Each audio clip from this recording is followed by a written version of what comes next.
Ever seen someone so in shape you thought they just had to be somebody from like another planet or some type of X-Men style mutant?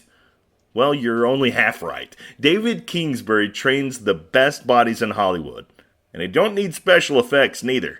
He simply sets goals, creates a plan of action, and executes. Sound familiar? Hugh Jackman, Jennifer Lawrence, and that other Thor guy, Chris Hemsworth, on this star-studded episode of the Peak Performers Podcast. Welcome to this edition of Peak Performers Podcast with your host, Thor Conklin. Thor will be sharing the necessary tools, strategies, and psychology you'll need to become a peak performer in any area of your life or business. David, thank you very much for joining us today. I have been really stoked about this interview. Coming all the way from the UK, you are the body guide to the stars. I tell you, I've told a couple of people what I was doing. They're like, "This is going to be so cool. You got to ask about this question. I want to know about this actress or this actor." So we're going to dig all into this. But thanks for joining us today, and I really appreciate it. I know the audience is going to get so much out of today's episode. Thank you for having me. No, it's a real pleasure to be on the show, and can't wait to share my information, share my story with everyone. Well, first of all, you're a badass in your own right. I was looking at some of your videos. I'm like, dude, this is. One man should not have that good of abs. Yeah. I mean, from my point of view, is I've always been into fitness. It's a huge part of my life, and always has been. And in recent years, I think it's been hugely important for me to really practice what I preach. Right. I am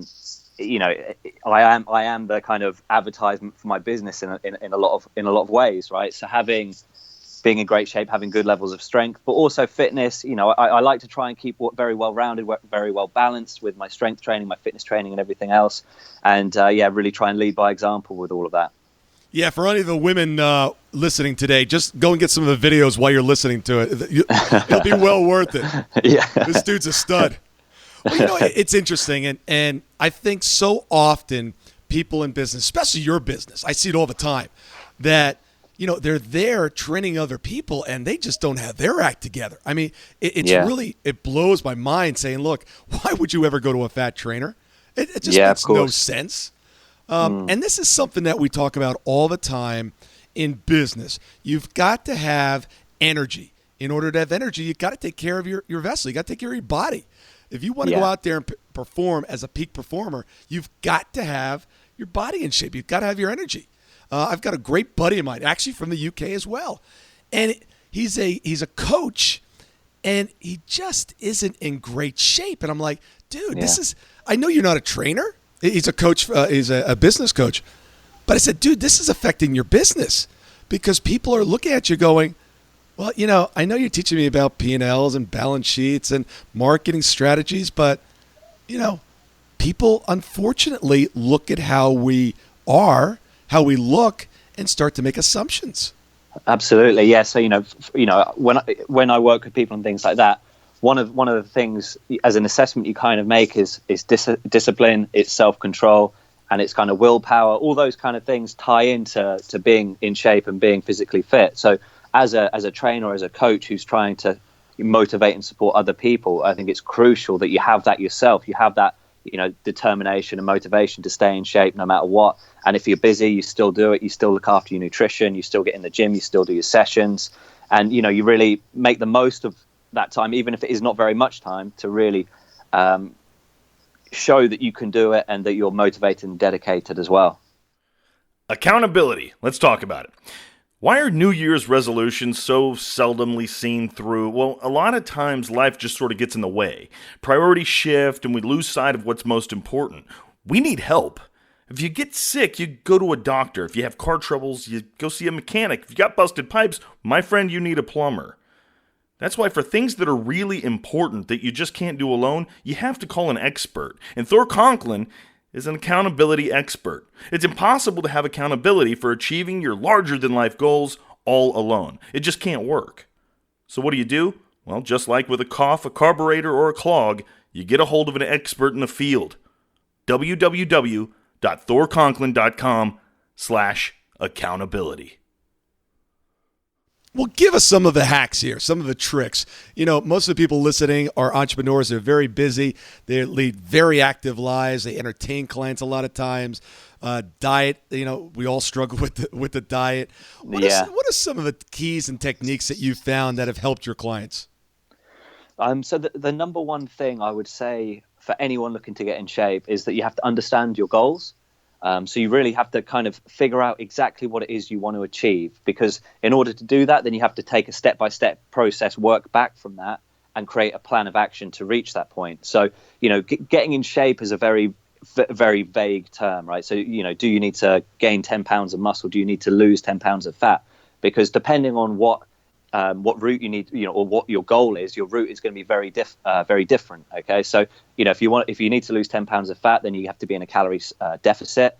If you want to gain 10 pounds of muscle, you've got to be in a calorie surplus. So first things first is to really understand exactly what it is you need to do to look the way you want to look, or to perform the way you want to perform.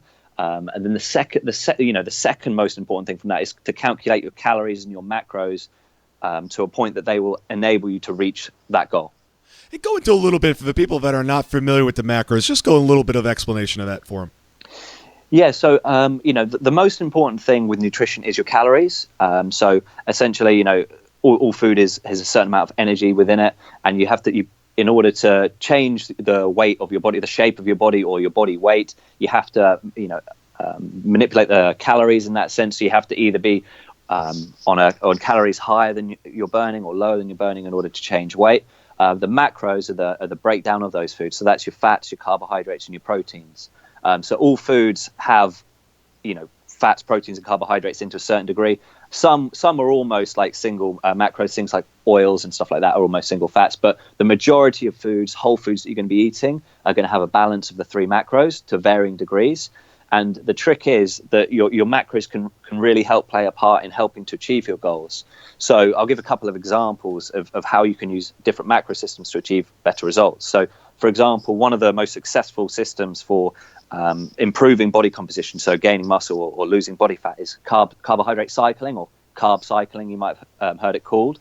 So carb cycling is essentially where you do days of higher carbohydrate intake and days of lower carbohydrate intake.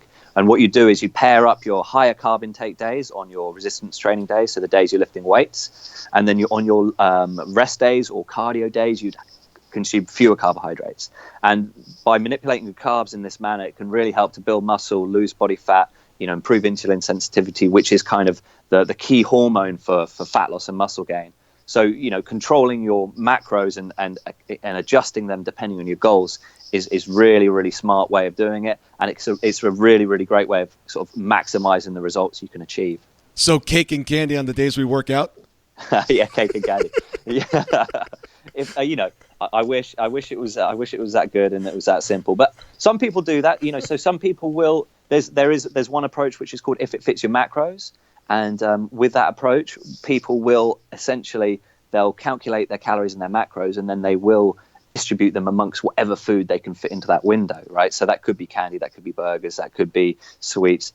I prefer to do it, and results are better doing it with a cleaner approach. So going for foods lower in sugar, but good quality carbohydrates. So the carbs we go for typically with things like sweet potato, brown rice, quinoa, oats, those kind of ones, the good stuff. I was afraid you were going to say that. I'm already doing the good ones. I thought I was going to be able to get some other ones in there.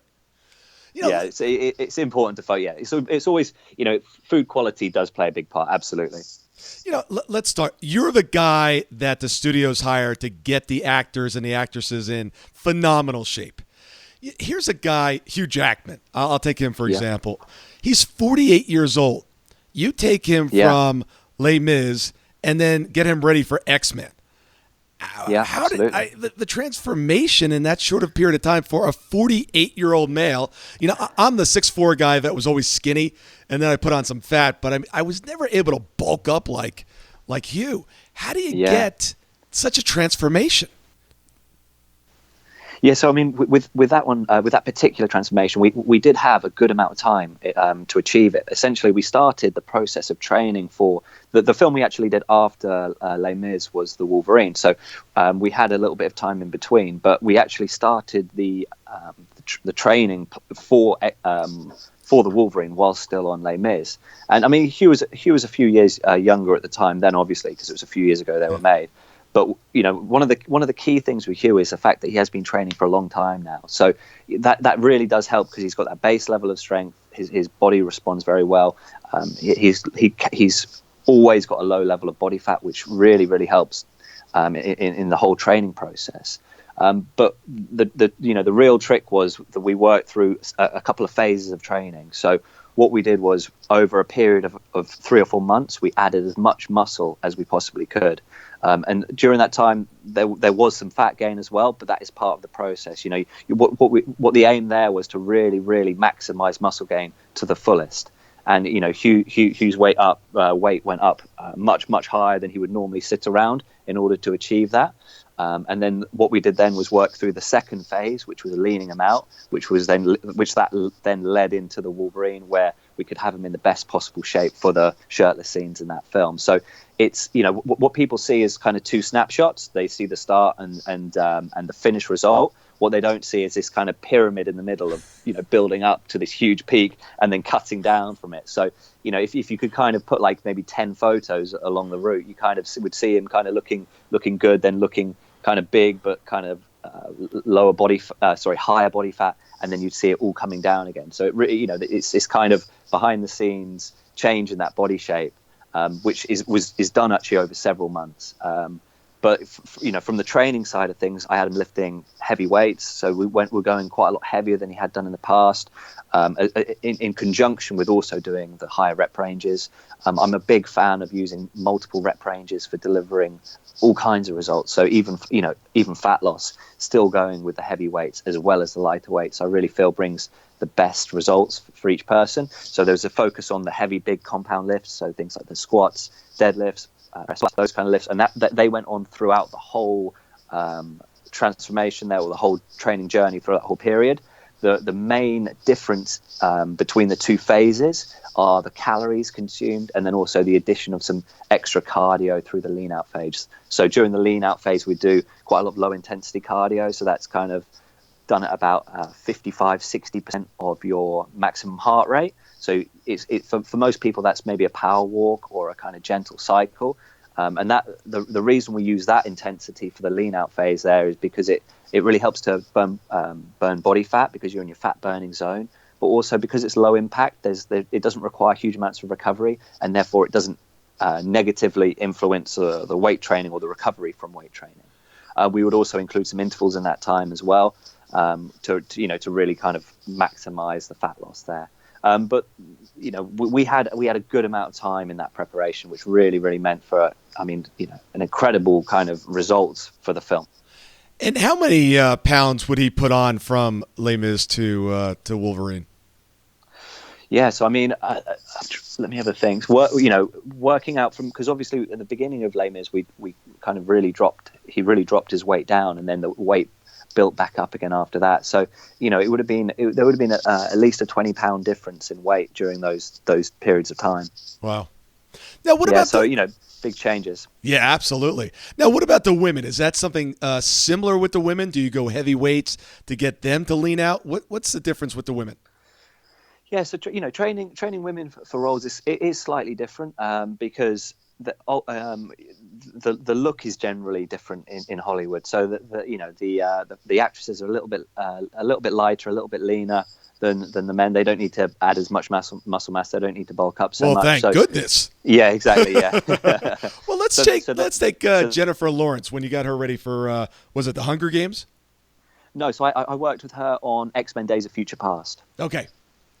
And so again, during the training for that, for those kind of roles, it's always about kind of having a lean, athletic look, with good muscle tone, but obviously not too much muscle, and still keeping the female shape as well. So essentially, for those kind of roles, it would be a case of a little bit more variation in the training. So we'd be doing things, include some boxing, some kickboxing, some intervals.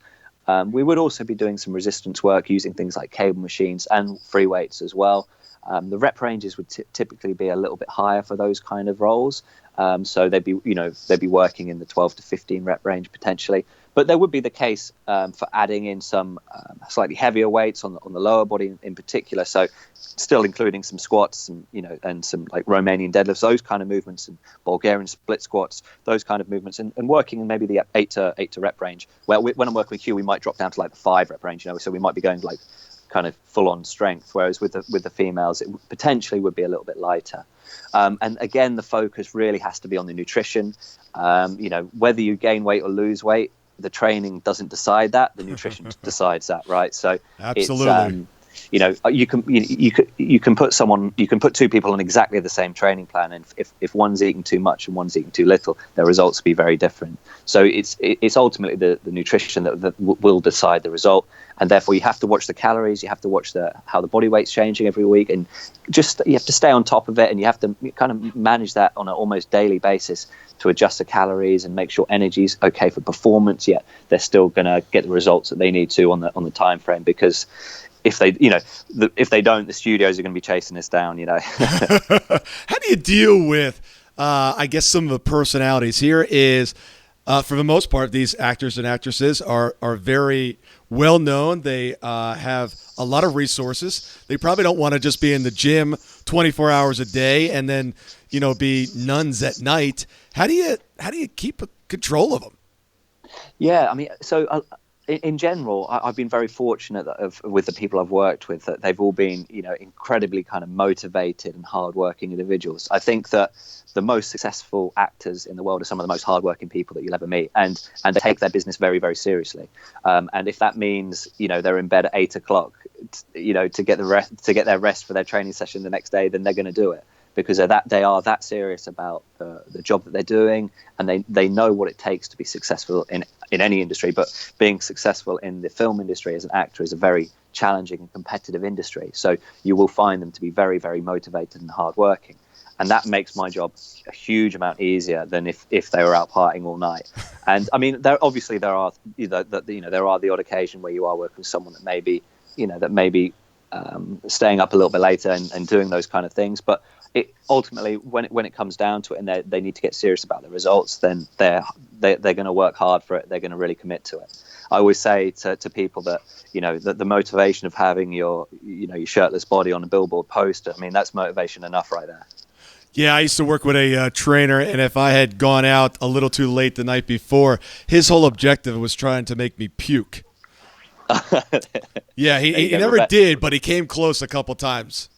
Yeah. I mean, that's kind of a classic trainer tactic. But I mean, I that's a classic one. I thought it was just my brutal trainer. No, I think a lot of trainers try and make their clients sick, which is it's a little strange, but. Well, yeah, it's just it's showing the intensity of the session. It shows that they're serious about what they're doing. With the guys and girls that I work with, generally that they're super motivated. So I'm there more for guidance and expertise than I am for like drill sergeant shouting in their face. Yeah, no, I understand. Do you enjoy working with the men more or the women? Like for me, every single job I do is so different that. Working with men is not the same on every job, and working with women is not the same on every job, because I'll do jobs where it's performance based, so they're not necessarily got to be shirtless, but they've got to be very athletic. They've got stunts that they've got to perform. I've done extreme weight loss jobs as well. I mean, Les Mis being one. I also did Heart of the Sea, where I was working with like 16, 17 people, and they all had to look like they were dying of starvation, which was a very unique challenge. And then also just over the last summer, I worked on a film called Life. And it's all set in zero gravity, and so the actors are all on wires for for the shoot, so that it looks like they're in zero gravity. And again, really unique challenges on that film, because it wasn't based on how they looked; it was about them essentially being able to perform on the wires and survive long days, on the wires, which is very kind of stressful on the body. So each job is so unique that it's hard. It's hard to say, but. I really enjoy working with both men and women. I love a challenge, and and I think the film work is fantastic for presenting challenges of achieving different results, doing it in certain time frames, and juggling it with travel and having to organize things. It's a real kind of problem solving job in that sense, because they are so different and you have to approach them all in such different ways. Thank you so much for listening today. I really do appreciate your time, and I hope you found today's show valuable. If you would like to receive these shows automatically to your phone or to your computer, simply go to iTunes and subscribe. After listening to several of the shows, if you're so inclined, please leave us a 5-star rating, as this helps us reach additional people and spread the message. If you're truly committed to taking your life to the next level and doing whatever it takes to become a peak performer, but something's holding you back, something is blocking your way, and you just can't seem to figure out what it is, send me an email to info@thorconklin.com, and I'd be more than happy to get on the phone with you. We'll schedule a 15-minute discovery call. No obligation, no cost. I absolutely love to hear from the listeners, and if there's something I can do to help, I'd be more than happy to do that. Also, if you found something of great interest in today's show and you want to share that with your friends and family, simply go to my Facebook page, Thor Conklin, click on the episode, hit the share button, and share it on your page. You can follow me at Twitter at Thor Conklin. The website is thorconklin.com. We're constantly adding new free resources, discussing additional tricks, tips, tools, and strategies on how to be a peak performer. Remember, I try to keep these episodes short so you can listen to them during dot time, doing other things, commuting, driving, walking, working out. Decide to be a peak performer in all that you do. And until tomorrow, have an absolutely amazing day. That brings us to the end of another episode of the Peak Performers Podcast. Be on the lookout for part 2 with David Kingsbury, where we'll discuss approaching physical training from a business standpoint and the biggest mistakes that regular people make when it comes to health and nutrition. That's next time right here on the Peak Performers Podcast. We'll see you at the top.